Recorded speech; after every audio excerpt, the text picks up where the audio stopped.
Click Connect special Friday night audit. Stay tuned. Craig Sullivan, you have got the most amazing shirt I've ever seen in my life. What is that all about?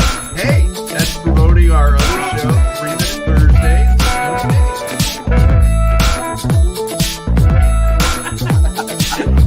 Holy shit, dude. What have we done? The mistakes that we're making right now, unbelievable. We're going to haunt us for years. Are you kidding?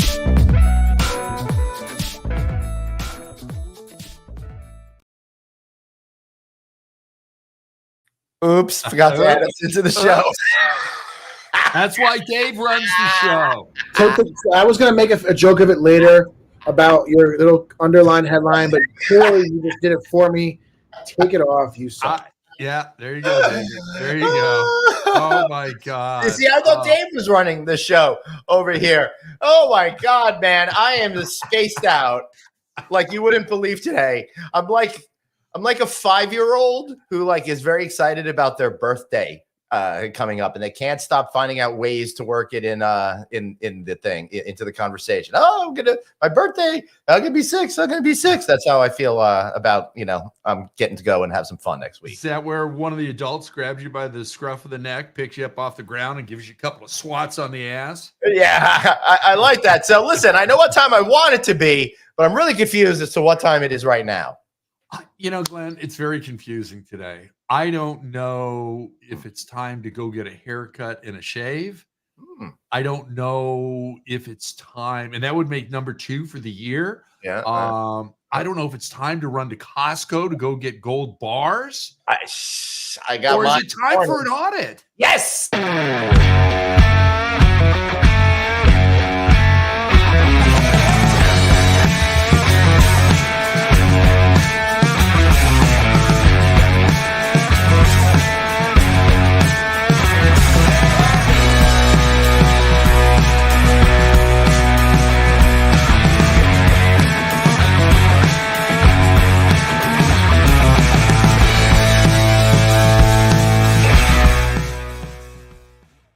Hey everybody, welcome to the one and only Friday Night Audit, the only show in hospitality specifically designed to destroy our friends' relationships. I'm Glenn Hausman.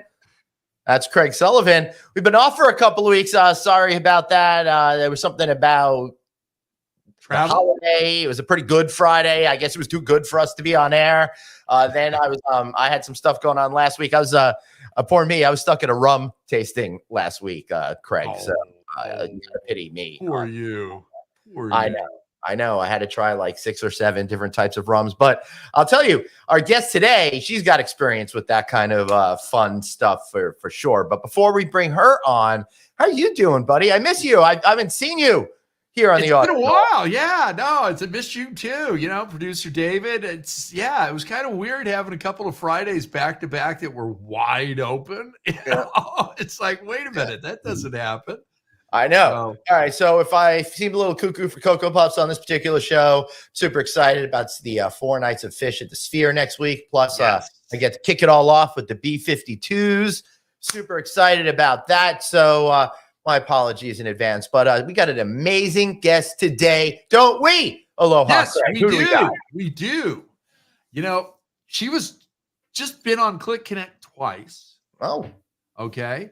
And she has got a new article out that I think everybody should read. But if it's entitled "Why Dave Sucks," I highly recommend reading it.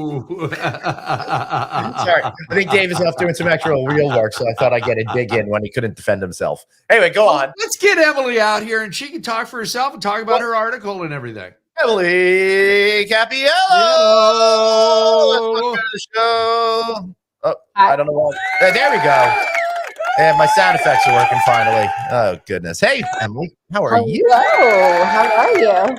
It's sound effects that are working. We're just so excited to have you, Emily. We needed East Coast and West Coast to unite in applause for you. That is actually perfect for me. Thank you so much. It's a digital Hands Across America. I love it.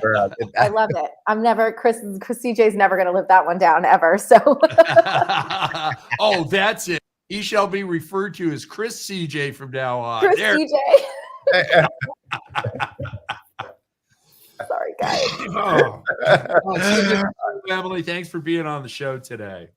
I'm so happy to be here. I've been listening to Friday Night Audit from the other room for a while, aka CJ's been on and I've been in the room next to him listening. So it's nice to actually be You've a guest only of heard my the show. entertaining parts of the show, just him. Yes.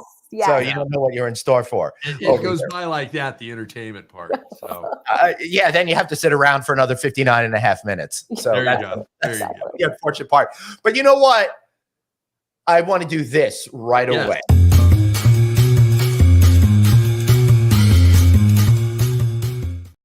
That's right. It's cocktail time. And Emily, you do a lot of writing or do a lot of stuff in the food and beverage arena, and cocktails. You happen to be on a press trip right now in Macon, Georgia. So I have a feeling you're going to have something very local, very tasty, and very delicious to make me very sad. I'm drinking this beer. Yeah. So we are at the Hotel 45 right now. Big ups to TKPR for sending myself and my best journalist friend who's sitting right next to me, Kelly McGarrix. There she is. She is with me as well. We're on a little trip. I am drinking the Got the Feeling. It's a James Brown cocktail. It is their riff on a margarita. And then Kelly over here has the Win, Lose, or Draw 75, which is the Almond Brothers. It's a French 75 riff. Wow. Nice. I like the color. It's beautiful. So we're busy drinking through Macon. Yeah. Drinking through bacon. I love it. I love that. Does Dave have his violin so he start playing some fiddle music or something? Well, cheers, everybody. Happy Friday. And thank Cheers. you so much for joining us. It's a great way to kick off the weekend with some great friends and some good fun. So, yum. That feels good. I'm really glad to be home for a few days. But Emily, I'll tell you, everyone is like, Glenn, you're everywhere. You're in this city, you're in that city, but you seem to be absolutely everywhere these days. I'm busy. So, you are a little bit outside our kind of universe. Let's get people to know you a little bit. I don't know if it's been plainly obvious, but regular friend of the show and PR ingenue, let's call him, because I think he's a sexy young woman who's got a career in Hollywood ahead of him. Hey, and Matt Hostetler's here. He wants to be on the show. Matt, I'll call you to get you booked. Yeah. All right. So now you've derailed me from exactly what I was going to say. That was easy. Oh, what? Yeah. Glenn gets his weekly travel confused lately. Yeah. Right. So I'm not confused about going to Vegas next week, though. I am confused about the fact that I have to go back to Vegas 2 more times in like the next 4 or 5 weeks or so. Why am I so blurry? The difference is when we're in person, you're not blurry no matter how much I may or may not have had to drink. That's true. So, Emily, tell people a little bit about what you do. Let's add some real dimension to you. Everybody at this point now, you're obviously partnered with CJ. You guys got a great relationship, and you do a lot of writing in food and beverage, and also like PR kind of consulting as well. Correct? Yeah. So my main job is I do public relations for housewares brands. I was an editor in the housewares space, and that's actually how I met CJ. Funny. I was an editor in the houseware space, and the magazine folded. When the magazine folded, I didn't want to go work for somebody else, so I worked for myself. So that is my PR consulting company. But for the last 8 years now, I've been a freelance food, beverage, and travel writer. So I started working with travel and leisure, and then I kind of moved. As I was traveling, I realized how much I loved the stories that wine and food tell. Along with travel. So I moved into that space as well. So I've been doing that for the last 8 years. So I get to stay in really great hotels and also really terrible hotels. I get to have really great wine and also really terrible wine, but I've made some really wonderful, wonderful friends along the way. Kelly's one, there's a really great group of people in the industry from the consumer side that are just amazing. So it's been a really nice ride. That's awesome. I got a question for you. Yeah. Is there a story behind, say, hitting CJ with a spatula or anything like that? Hitting CJ with a spatula? No. No, I don't no think stories so. like that. Oh, okay. I don't think I've hit him with Greg, this. that's Listen, I love to cook. My kitchen tools are sacred. So I might have thrown something else at him at some point in our relationship, but not a kitchen tool. Now, when you were on Click Connect, you said you had over 700 bottles of wine. Yes. that was just last night. Bum. Yeah. That is not a lie. That is not a lie. We have about 700 bottles of wine in the house. And we have not a liquor cabinet, but a liquor closet. So the booze, the wine and booze writing affords you a lot of samples and a lot of people that want you to try their wine and food. So we end up with lots of bottles. What's one of the wines you got either during an assignment or post-assignment or pre-assignment to try? I will tell you that one of the most lovely things, I mean, a lot of the wines I get to drink are they're amazing. And some of them are one of a kind. And, you know, I've actually got to blend my own wines a few times, which are really special because I get to bring that back to my family, and they didn't get to have an experience with me, but I get to share an experience with them. So those things that I brought back for my last trip some of the sushi I had. It was like 4 days later. They did not enjoy it as much. I was going to say, how did you bring that back? And then I thought, well, I maybe didn't want to know. Back. They didn't want to see you back is what's they're like, thanks for thanks for the rotten fish. Get the hell out of here. But Emily, he also left that sushi in his coat pocket. Yeah, I was going to say, I'm pretty sure it didn't travel well. You didn't do that the right way. There was no ice, no bucket, Listen, no cooler. You two up top need to be quiet now. We are having a lot of engagement from. We were told by our producer, Glenn. So you're still talking though. So now you get banned. And now you get banned because we have a lot of guest interaction right now, a lot of viewer interaction with some of the important questions. So first things first, kind of a combo question for you, Emily. Kim and Matt both want to know. One has favorite white wine, and Matt just wants to know favorite wine overall. Okay, so my favorite white wine, I have to tell you, I go in and out. Right now, I am loving Grillo. It is the season for Grillo. It's, you know, Italian, Sicilian. It's just delicious. So that's my favorite white wine right now. My favorite wine overall, I have to say, is probably the Prisoner Red Blend. And the reason that this is my favorite wine is because it is always a crowd pleaser. So I can take this to anybody's house. I could give it as a gift, and everyone loves it. And it's also not a cheap bottle. So you're, you know, not going there with a bottle, you know, with a $12.99 bottle. And everyone's like, oh, this is terrible. I love the. Is that the Boone's Farm wine that Glenn always shows up with? That's $5.99. So, or $2 Chuck. $2 Chuck. You can do that one too. Yeah. On it, so it's really only $3 wine over there. Nikki Fox, she wants to say happy Friday night audit. And anybody going to HD Expo? I will be in the building, but I will not be going to HD Expo. I'm going to the Choice event. Yeah, I might be at the Choice event as well, and I will probably stop into HD Expo for about an hour.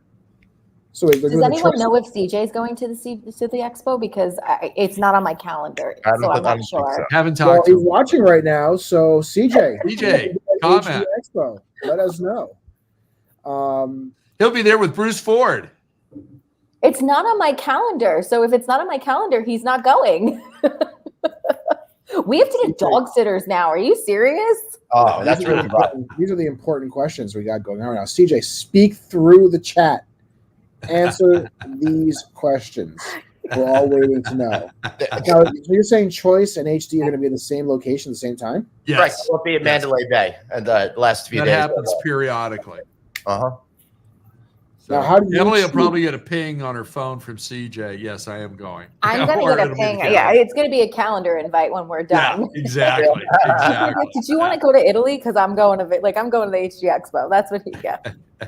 Nikki wants to know, Emily, you probably know a lot of the same peeps, but what are your thoughts about wine from a grocery outlet? To be honest, I don't really do wine from a grocery outlet because I don't actually ever have to buy wine. Right. With 700 bottles in the house, yeah. Yeah, totally. Joe's wine. Is there a thought to Trader Joe's wine? I've heard their Trader story. Joe's wine. I don't know, Kelly. You have a Well, Trader not Trader Joe's. What's the other one? No, I like not Trader Joe's. What the hell is it called? Stu Leonard's. Stu Leonard's Stu wine. Leonard's. Oh, Stu Leonard's. Stu Leonard's is pretty good. Kelly says if you want to do a good Trader Joe's wine, there's a Sancerre there that's very good that you should invest in. Sancerre's really good. I've got a good friend. Him and his wife are very much into wines, and when they come out here to the Houseman Hotel Resort Pool Club Smokehouse Dispensary, they bring wines with them. So I've started to learn that way. That tells me that you have terrible taste in wine, Glenn. I have no taste in wine. Yeah, I will very much say that I'm very weak with wine and classical music. Like I can't discern which is which by whom, and I have the same problem with wine. But I'm a little bit better with actual spirits. Hey, David, take me out for a second. I want to grab a couple of bottles. Glenn's not a big drinker, though. Honestly, Yeah. you're definitely kind of more the the connoisseur of a regular old mixed cocktail. We know where your expertise lies. Yeah. Yeah. I'm looking at. Did I mention I'm looking forward to going to the Sphere next week? Like I said, you're going to be the dude just flying home all by yourself. I know it's going to be really sad after 5 days of partying. Me and a 7 a.m. flight coming back to New York, all sad and deflated. My trip is over. So, Emily, question for you, and I'm assuming you live on Long Island. Is that correct? I do. Very sorry for you. I love it there. Don't be sorry for me. I'm very happy there. Regret every part of your life's decisions to live on Long Island because it's honestly probably the worst you could have done. It wasn't really. I was born into it. I was born this way. Me too. Yeah. I know. Just remember, Glenn, whose house you have to come to go to our Philly casino tour. I'm on the right side of the river. Thank you very much. I know, but wait, in like 7, 8, 9 years from now, we'll probably have the Sands Casino here, and then we'll see. Actually, no, think about it. So, off topic, congestion pricing is supposed to be happening soon. Right. If you want to be traveling through, say you want to come to me, do you have to go through Manhattan typically? You can't. So, do you have to pay the One congestion way pricing? through Manhattan is to take the LIRR through the Midtown Tunnel and then go out one of the tunnels on the west side. So at certain times, it makes sense to do that. The other way to go through the city is, of course, over the 59th Street Bridge, which I think is now the Ed Koch Bridge. And that'll probably take you under 60th, right? Because it's the 59th Street Bridge. So you'll probably have to pay with that, So too. either way, you have to pay just to come to Jersey. Right. And then they're just going to like shove you around, I guess, to go to the George Washington Bridge and make that crossing even worse than it is now. This is even less chance I'm going to come out and visit you. There's even more time that we're going to be having to meet in California every other year. Yeah, That's right. It's really ridiculous. Emily, so Dave and I have a problem. Every summer, I'd like him and his family to come out here and chill out And I by the want to pool go. like that. And he wants to go, but it's probably like a freaking 2 to 3 hour journey to try to get out here, even though we're probably Where are like, you from? I'm here in the middle of Long Island. Nothing special. Well, I'm not you, Dave.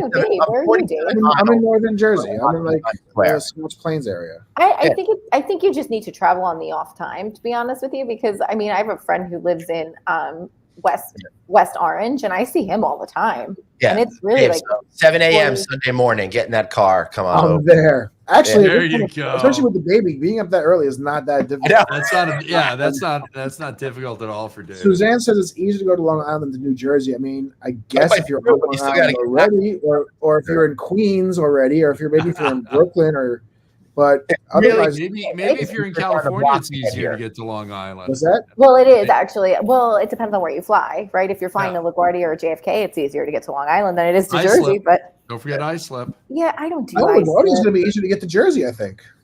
No, not LaGuardia. You have to go to Newark. No, but LaGuardia is, I think, easier to get across the river to Jersey than to get across the river. LaGuardia sometimes will take like an hour just to get to Manhattan Manhattan. from Queens. Oh. More than that, even. Matt wants to know what exit. So for those that are uninitiated, for those out there, Bring up Google Maps. Just do the whole route right to Glenn's front door. what, Okay. what that means is everybody in Jersey has no clue about any town in Jersey. There's two main highways that go north to south in Jersey. One's the Garden State Parkway, one is the New Jersey Turnpike. So Matt is referring to is everyone knows where everybody lives by asking what exit off the Parkway do you live, and then they have an idea of where you are. So Matt, I am about 15 minutes west of 135. Exit 135 is my main exit on and off of the Parkway. That gives you a good idea of where I am. So that's how we communicate where we each live. Otherwise, I have no damn idea where anybody is. And Suzanne says, "Oh my God, Dave, I drive 3 hours one way to work each day, get over this wine to see a friend." Yeah, that sounds like a personal problem. I will not be doing that. Yeah, it does. That and, alligators eating small children and pets. Listen, I'd love to have Dave and his family out here, but if they can't make it because of it's too stressful, it's going to be what it's going to be. Well, listen, now we have to load the car with all the baby, the other two kids. I have to hear them screaming and fighting for 2.5 hours. Honestly, no. The 7 o'clock drive on a Sunday does actually sound like a pretty good deal. The problem is coming back with night on Sunday. You would have to leave at like 8 p.m., right? Or 8:30 or No, 8 p.m. They'd have to leave by like 11 a.m. Come have a breakfast, No, swim. And there's then no traffic. This is no There's traffic after 8 exaggeration. p.m. There's no exaggeration. The Outer Bridge crossing going from Perth Amboy over to Staten Island. Any Sunday night in the summer from the hours of 5 until about 1 a.m., the entire town of Perth Amboy and the surrounding highways is gridlock as everybody's trying to go back to Staten and then obviously the other areas of the New York and Long Island. Listen, can we move on from all this hot, sexy traffic talk? It's getting me a little. Yes, because Matt has another question. He wants to know Napa or Sonoma. Oh, that's a tough one. So I love both for different reasons. Like Napa just makes beautiful wine, but I call it fairy tale land because it's just very expensive and this it's a little snobbish. If I can't believe I just said that live and people are listening to me, but Sonoma is we'll take it out in post. It's beautiful. It's low key. It's like more, farmers, like the town is gorgeous. And I have a dear friend who actually owns a kitchen store in Sonoma and I just love going there. It's right on the square. It's called Sign of the Bear Kitchenware and surrounded by wineries. It's just one of the most beautiful places. So Emily, when did you get confident about wines and how much were you faking it before then? I wasn't faking it before because I was literally the girl putting like ice in her red wine. Like it was just, I was drinking like white Zin. I was drinking terrible wine. Whatever happened to Bartles and James? Yeah. What ended up happening to me is I went on a trip to Italy and I was writing a couple wine pieces that were fun for a major outlet. And I was invited on this trip to Italy and I had no business being there. I was not a serious wine writer. And I said, I think I really like this. So I started taking classes at my community college. And it was just a bunch of wine classes. And then I loved it so much. I decided that was going to be my life. So I had taken the wine classes and now I'm WESET 2 certified and I'm a WESET 3 student. So maybe I'll do the diploma. Maybe I won't. I have a lot of friends doing that and it seems to be a headache. So that's kind of when I got, after I took those classes at the community college, I started getting more confident. But I still kind of, when people are like, you pick the wine, I'm like, but why? I don't want to. That is about the size of wine. For audio feed, Dave put up a meme, but one glass of wine keeps the doctor away, and the wine is like 500 ounces. Absolutely. But even now I get a little weird when people are like, here, can you just pick the wine for the table? And I'm like, man, everyone's got a different palate. Everyone's drinking and eating something. They're doing something different, eating something different.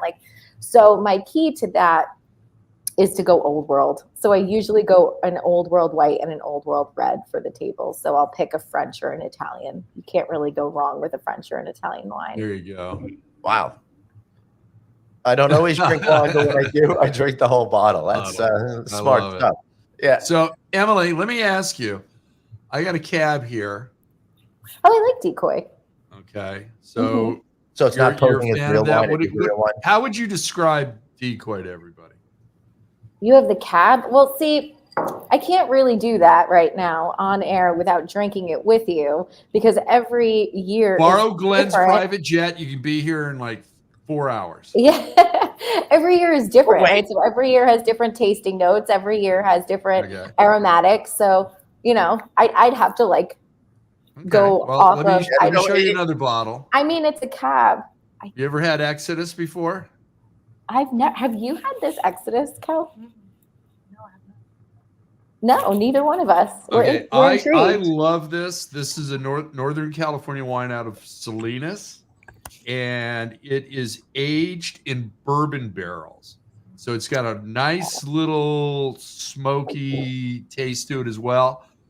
Really good with either Glenn Hausman smoking something or barbecuing a nice steak. So I'm a Cooper and Thief girl for a bourbon barrel. A bourbon barrel red. I like Cooper and Thief the best. Yeah. Now, one of our guests early on recommended this wine, and I got it during the pandemic. And this is the only red wine that I go out of my way to buy. Really? I love this wine. And in fact, we had a show, I think, in our second year that I drank a whole bottle of this on air. And by the time I got to barbecuing my steak, it was gone. Tremendous. So, Emily, Matt, our good friend Matt wants you to share your swirl and smelling process. Oh my God. Well, I have a very aggressive swirl. So, yeah. So Can we see it? How naughty. I mean, hear me. You can't really see it. But yeah, it's a really big aggressive swirl on the bottom and then sniff. And my tip for sniffing, and a lot of people don't do this, is when you put your nose in, actually open your mouth just a little bit so you don't burn the crap out of your nose. So opening your mouth a little gives you some really lovely aromatics and wine. If you are doing it with a straight spirit, you're going to want to open your mouth a little bit more. I also not even really inhale, right? Just kind of allow the vapors to kind of hit you, right? No, you can inhale, but you're going to inhale when you're doing a spirit. You inhale really mostly through your mouth, and it works its way up to your nose. Yeah. See, Glenn's taking notes. He's going to be practicing this out in Vegas. No, I'm going to be practicing. I'll send CJ out with you. I think that this should be a panel on Glenn's swirling techniques. Hey, we had him at a dance off once. I like that idea. That's a great true. idea. If I'd known we were going to come back and judge. I would have not drank beer tonight. I can't judge anybody's swirl. That's for themselves. Like, my favorite thing was during the pandemic, I watched all of James Suckling's master classes thinking that I was going to learn even more about wine. And then at the end, he was like, yeah, remember all that stuff I just told you? You just drink whatever wine you like. If you like it, drink it. And I was like, really? I got so deflated so quickly. Just awful. Now, Emily, Kim wants to know your favorite Sauvignon Blanc. My favorite Sauvignon Blanc? I don't really know if I have a favorite Sauvignon Blanc. Yeah, New World. I mean, yeah, I don't know. Kelly has her reset diploma, so she's even more smart than I'm, smarter than I am. Yeah. Yeah, I don't know. I think as long as it's cold, I'm fine with any Sauvignon Blanc and a group of oysters right next to me. I'm a happy woman. Wow, there we go. You know what you're not, though? It sounds like it's a cheap date. You gotta have a lot of money to take you out. I'm absolutely not a cheap date. I'm chime in now. Watch. What's that? Are you kidding me? He gets to come to so many cool events with me. He's the one. He gets wined and dined more than I do. Oh, I love that. All right, Suzanne's got one now. Favorite Moscato? I don't drink Moscato. It's a little too sweet for my palate. So I guess White Zinfandel. Yeah, that was old Emily. That was old Emily. I feel like that was for me. White Zinfandel was a gateway wine. You know, it's like, all right, I'm testing it out. It's okay, and now let me see about having real stuff. Kind of like what happened with me in tequila. So Riesling was my gateway. Riesling was my gateway. Right. Yeah, I remember Rieslings too back in the day. Now I avoid those. Yeah. As well. That's a misnomer. You really should. A good dry Riesling is quite delicious. It's really good with spicy food. I will tell you, Emily. I did a rum tasting the other day, and what was really cool about it is that each one was different and surprising, and kind of broke apart the stereotype of what a rum was supposed to be. So I see that like in other categories of liquors and spirits and all that. And I'm sure that there are great examples of it. But unfortunately, most of us get the supermarket version or the the whatever's made for the masses. So we don't really get to appreciate the finer stuff or even know it's out there until we spend more time actively trying to figure it out. What rum did you have? A lot of great ones, but there were so many great ones I don't recall. I did take a video of the bottles though, which I can send to you. Oh yeah, please do. Yeah. Please do. I actually have two families of rums that I really, really love. And one is Gosling's, and I love them. And they're an amazing family. They're in Bermuda, and they just are people that are incredible. So like now my poor dad, I brought him home a bottle of the Family Reserve, and it's like $75. And he also now drinks Prisoner wine. And he was like, I just wanted to retire, and now I'm drinking $50 bottles of wine and $75 bottles of rum. Like I can't retire. My poor dad. And my then wife, Funny. my wife's big into the Josh brand. She likes a lot of the Josh brands. have you seen all the Josh memes that have been going around about the wine? You have to. They're hysterical. People are like, He's going to bring them up. That's why Dave runs the show. He is the producer. I will bring them up in a second, but first, Matt is showing why he is a connoisseur of alcohol. He knows where to find the good stuff. He mentioned a classic friendly favorite, MD 2020. Or for those who don't know what that is, Mad Dog 2020. I'm pretty sure I got sick in Penn Station drinking that. I'm sure you did, because that's the wound up barefoot 2020. somewhere. Is on the drunk train. I think I had some of that right after the peach schnapps on New Year's Eve, like 1989. I can't smell. I cannot smell Jägermeister anymore. I know. Cody's nodding. She's Jaeger. like, me too. No, it's Jägermeister. And SoCo and lime was a big one for me. I thought the vacuum cleaner was I thought my dog was a vacuum cleaner or something like that. I was in my early 20s. I was having a lot of fun then. That happened to me. That happened to me once too. But that was because of shrooms. Try Harbor Lights, Emily. You'll be watching the dogs melt. Yeah. Amy says that her grandmother was prescribed MD 2020s after she had a stroke back in the 80s. Now, that is a great doctor prescription. Right. Prescribed. Yeah. That's like the old. So my age coming up, when I was in my younger 20s, the drink around town was the Incredible Hulks. What was that? That was just a demolished drink. So basically, it is Hennessy and Alizé. I've already started gagging. That spittles in the back of my throat. It's Hennessy and Alizé. We kept it simple. We drank Fireball like real people. It's Hennessy and Alizé. The Hennessy is obviously dark. The Alizé or Hypnotic, whichever one you want to use, either one's fine. Is blue, so it comes out green like the Incredible Hulk, and it's just liquor on top of liquor. And it's what you do when you're in your young 20s to get completely smashed. Do you remember the time we had Ryan Huntsman on and he brought on those god-awful liquor on liquor drinks? Oh, yeah. He's been banned from the show, okay? Yeah. He never redeemed himself. We had him back once trying to redeem himself, and it didn't happen. He's the only one that's been 86 from this high-profile, high-class show, Emily. Good. So there's hope for me then. Yeah. So Emily, one time I was at a really a cool event where I was in Napa and we did a train that, we had some wines on the train and went to a couple of wineries and we did all of that too. Hey, could you bring up Matt's question there? He's asking. I figured you were leading into that. So Emily, what is your favorite wine tour? Oh my God. To be honest with you, oh, thank goodness! Your living room. Your living room has been live. The last 34 minutes have been lies. All lies. All lies. Yeah, all lies. I am lucky enough that I don't do a lot of wine tours that are consumer based. A lot of my wine tours are private and are. That's kind of what he meant in the vein of the media kind of a thing.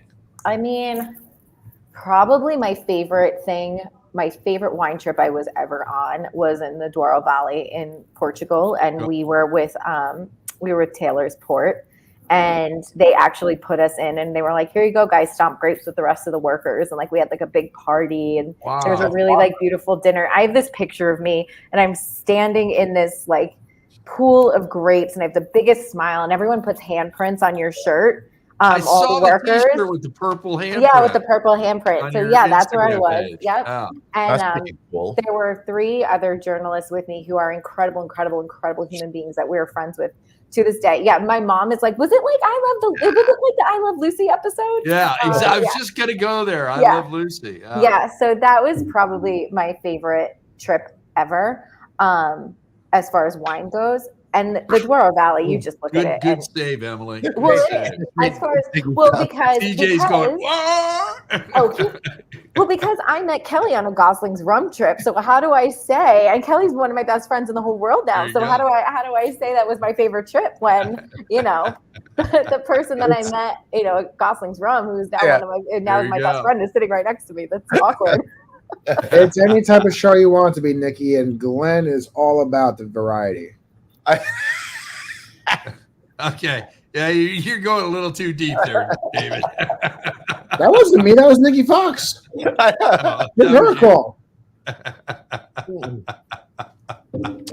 Goodness gracious. Now that we all came to a screen. So I will tell you, the best wine tour I ever did was I was in Monaco. And like there's some badass hotels that are all connected underground with a giant wine cellar. So I got a private tour of that, and they had 500,000 bottles of wine, some that are really historic. Wow. And I saw all these cool little rooms. So that, to me, Emily, that was cool AF, because I really felt like it was like a history lesson and so interesting and different. Have you done something cool like that too? Yeah, I was in Champagne twice. Last year, once with Kelly, we went with Tétanger, and then once with so Kelly and I got matching. I don't think you can see mine. You can't. We got matching champagne flute tattoos. Like nice. You can't. I have to like twist my body all the way around. It's kind of awkward, but it looks real cute on my arm. That's all right. You can do that for us when you join Cirque du Soleil. Yeah, exactly. So we got matching champagne flute tattoos in France last year, which was incredible.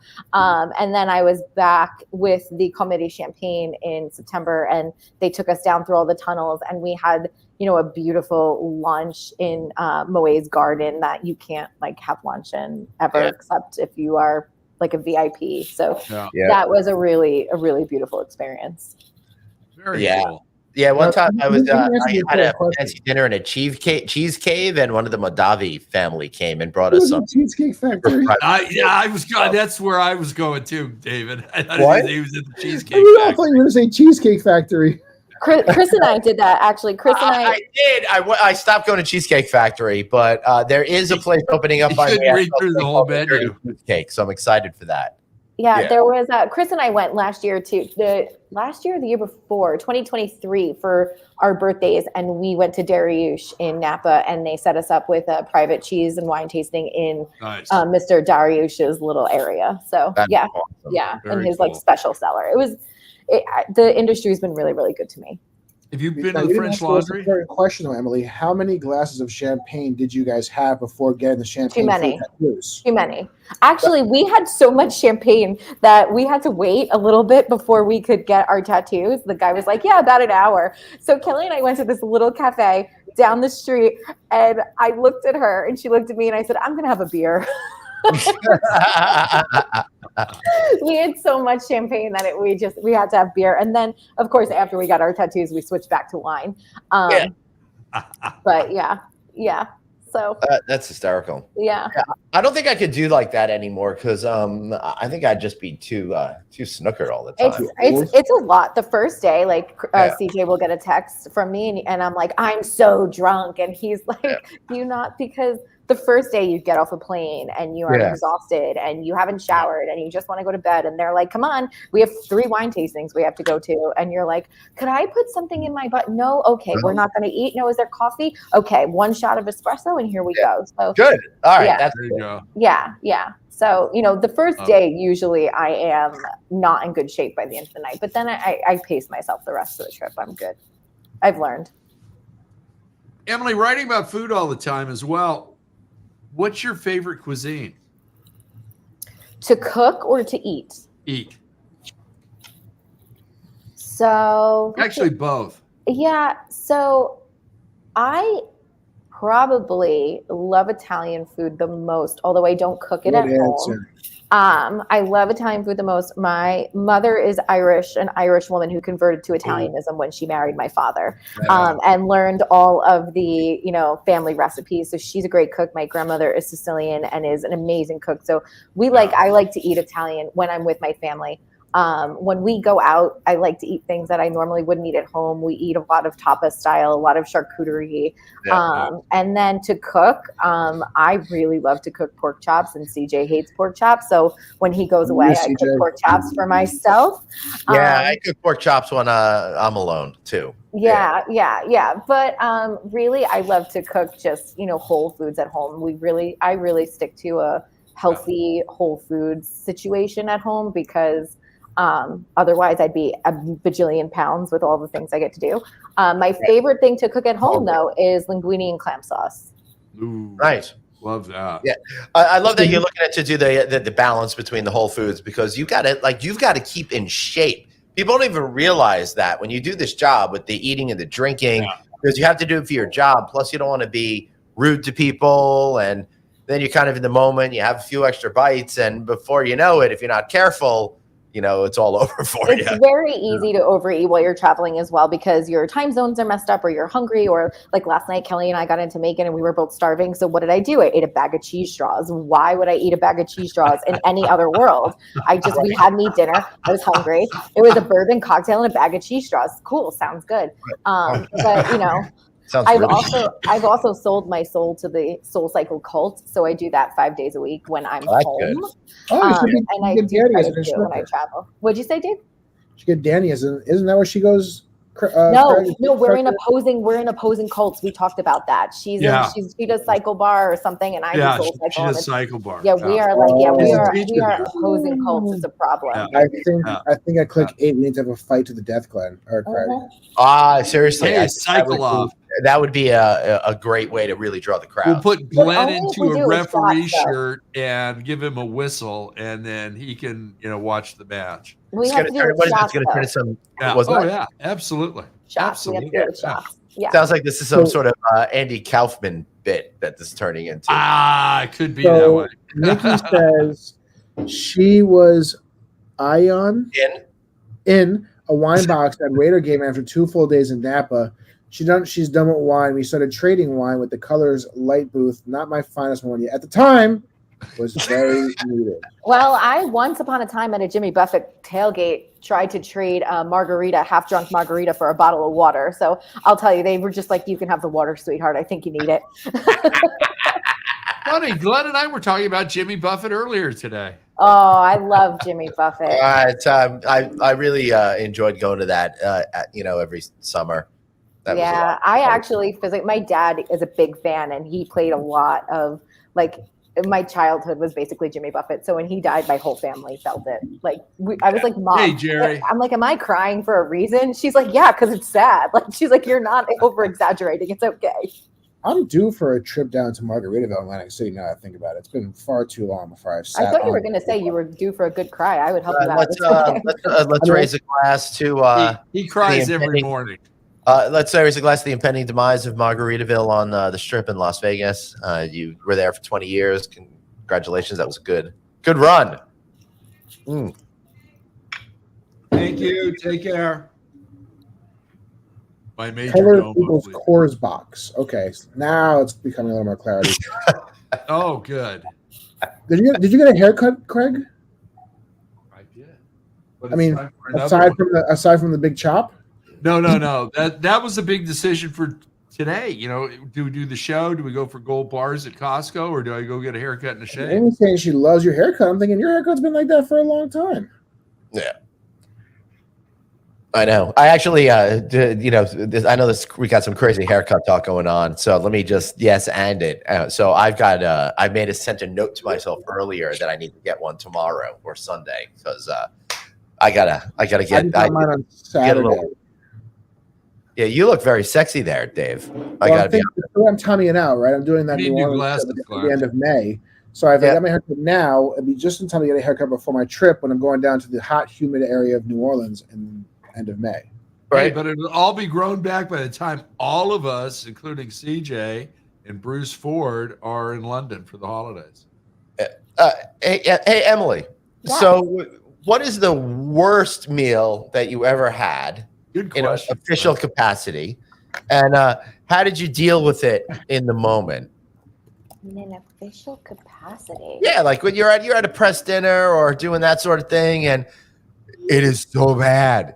But, you got to be polite to the hosts and stuff like that. If you had a situation. It's not really like that. I feel like people do a lot of, past, things are passed or you order your own and they really pull out the stops to bring you to really beautiful places. I haven't had a meal that I was like, oh, yeah, no. Probably like any meal that I've been left to have on my own has been pretty terrible.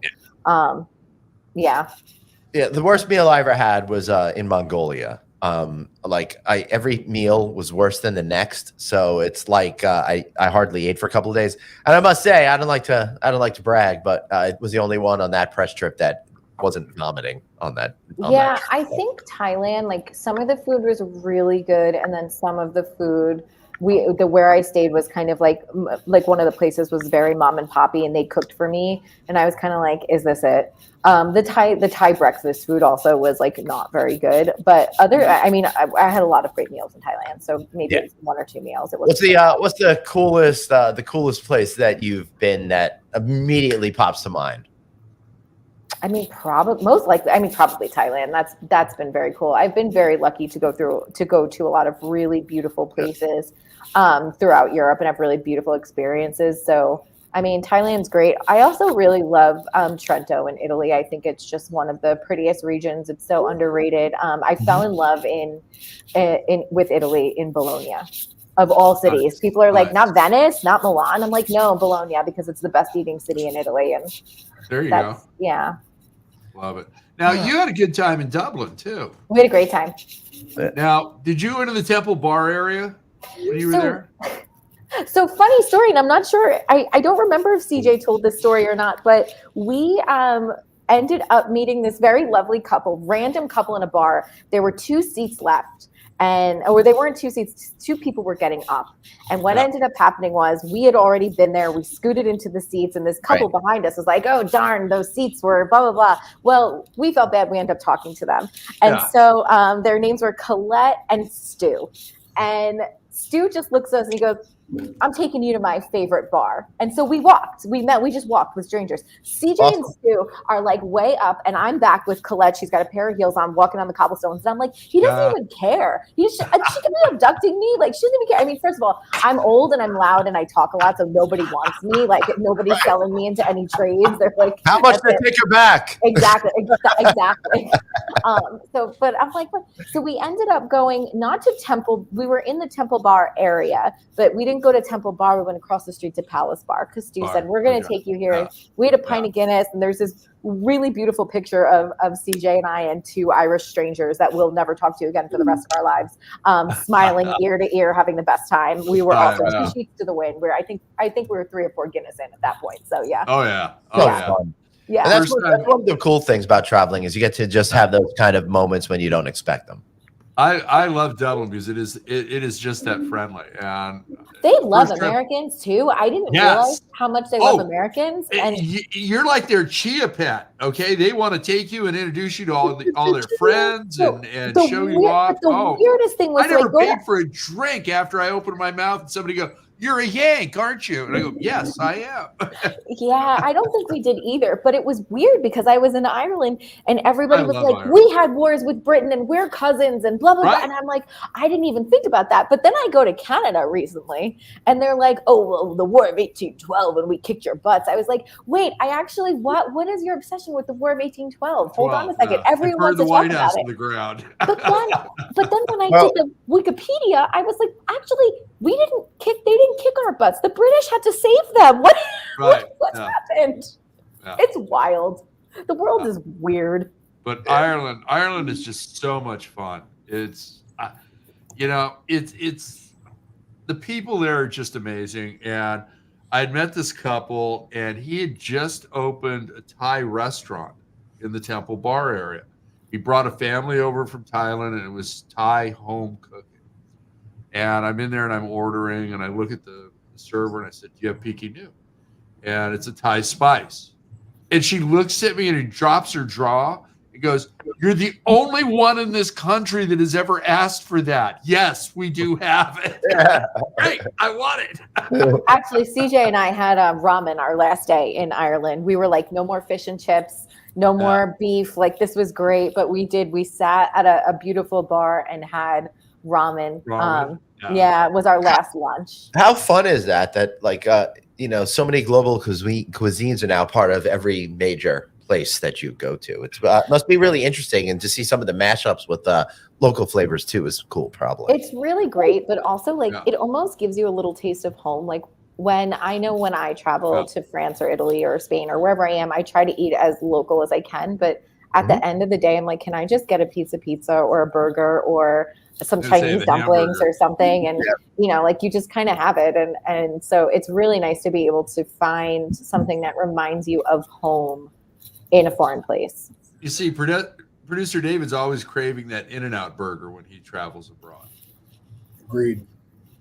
See, he's just right there. Right. Yeah, you really that one, man. That was freaking awesome.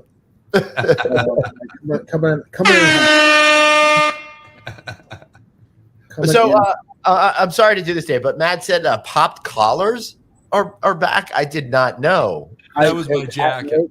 They were never really in the first place. I don't know. When I was 17, everybody was popping their collar, even me. So yeah, people like me made fun of them. So yeah, maybe you guys did, but that was the thing where we were. No, it was definitely a thing. Well, we're about the same age, I would imagine. I'm 39. I'm 36. So. Well, she does have 3 years. She does have 3 years BD though. So going on that you were unaware of. Emily, do you acknowledge history existed before you were born? I acknowledge it, yes, but okay, because David doesn't. There's nothing before David. So it's BD, huh? Yeah, that's right. Everything's BD. BD and AD, huh? Yeah. So I mean, really, what happened was in 1987, I was born, and Glenn and Craig immediately just produced, 25-year-old men. Like they just existed out of thin air. The whole world started at September 11th, 1918.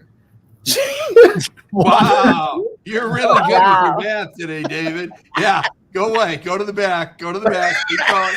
Keep going. We still see the top of your head, David. What the big news.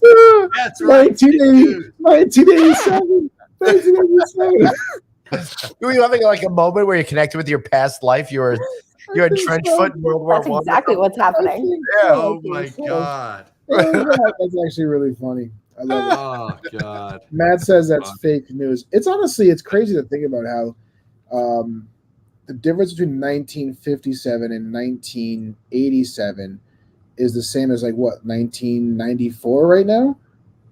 Yeah. Right? Or something stupid like that. Like it's crazy. I'm trying to figure out the point you're trying to make. Yeah.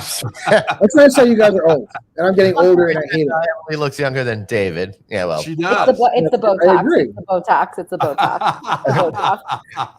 No, well, I mean, Dave's got a strong Botox regimen, so that equals you guys out. So yeah, these bags under eye bags right now are looking really sexy. If you ask me. Also, though, I have no children, right? So like everyone always thinks I look younger than I am. I'm like, yeah, because I have no kids. I just have nieces that I get to spoil. And then you'd have a child. Yeah, I have a brother. I have 2 brothers and a sister. I need no more. I have several kids to spare at this point. I have 4 nieces, actually 6 nieces and a nephew. 6 nieces and a nephew. 4 godchildren. I'm good. I'm good. Hey, I'm good. 2 David's dogs. got baby Glenn Craig and twins coming. So. Baby Glenn Craig, I love it. I didn't even realize how bad my eye bags are. I am tired. Dude. Wait, yeah. Well, why do you think I wear these glasses? I have perfect eyesight, but let the twins remark go right past them. Yeah, yeah. Emily, I'm actually 29. I just I go to instead of Botox, I put wrinkles into me so I could look more refined. Reverse Botox. Yeah, right. It makes them look better on stage, more distinguished for those keynotes. I want people to take me seriously, and if I looked young and plucky like I really am, then nobody would believe anything. Well, and Glenn, you forget, you and I both have the same problem. Our foreheads are growing. So. I know. Well, I just keep getting so smart doing this show with you. I learned so much from I think I would have gone to the other end of the spectrum if you get my drift. Well, I'm definitely on the spectrum. We're both there. You know what's crazy though? Talking about all the things, how time is flying by. I can't believe what time it is. Oh my God. It is time for the best part of the show. No. We got to show the update on Glenn's house. Show that first. All right. Well, that's Craig's shameless plug. My shameless plug is during the Plug-a-Palooza. Oh, good gracious. Hey, Glenn, we had some paint on those garage doors. House is looking pretty good. Look at that. All right, Glenn. Ooh, that's looking real good. This is looking really good, Glenn. Look at all that.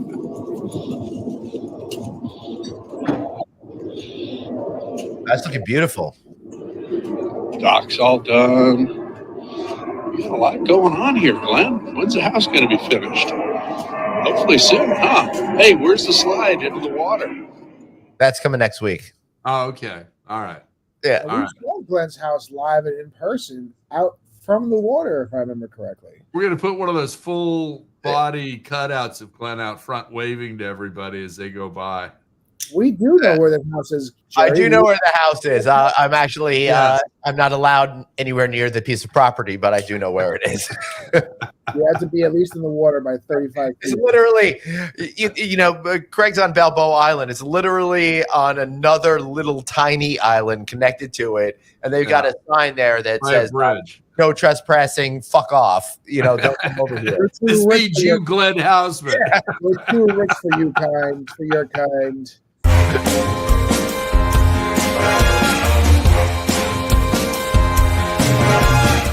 As Dave so marvelously put it, is your favorite time of the show. That's right. It's the Plug-a-Palooza, the time where we shamelessly plug any shit we can think of. Emily, what's your plug of the week? My plug of the week. Oh my God, I don't know. This is not any plug. It is the plug. It is the plug. God, I don't know. You know what? My friend Chastity Cooper just came out with a wine book. So, which I can't even remember. It's Wine Convo, Wine Conversation. So everyone support Chastity and go grab her book. It is the basics of speaking about wine. So if anybody who is listening to us today has really gotten interested in wine, Chastity is for her. So Chastity Cooper, this is for you. I love you. I'm proud of you. And everyone go on Amazon and buy her book. David will be there as soon as we unplug. Amazing. Yeah, Dave, you got a plug? Craig, you got a plug? I do. I've got several of them. David's got a plug. How do I top that? Honestly, that's more of a charger. I feel like So, yes, Emily and CJ are on Click Connect. So go to the California Lodging Investment Conference YouTube channel. You can catch that. Great interview. We're talking about being in the same industry and relationships and how they're making their relationship work. Or not work. Or not work. Probably after this show, CJ's not talking to any of us.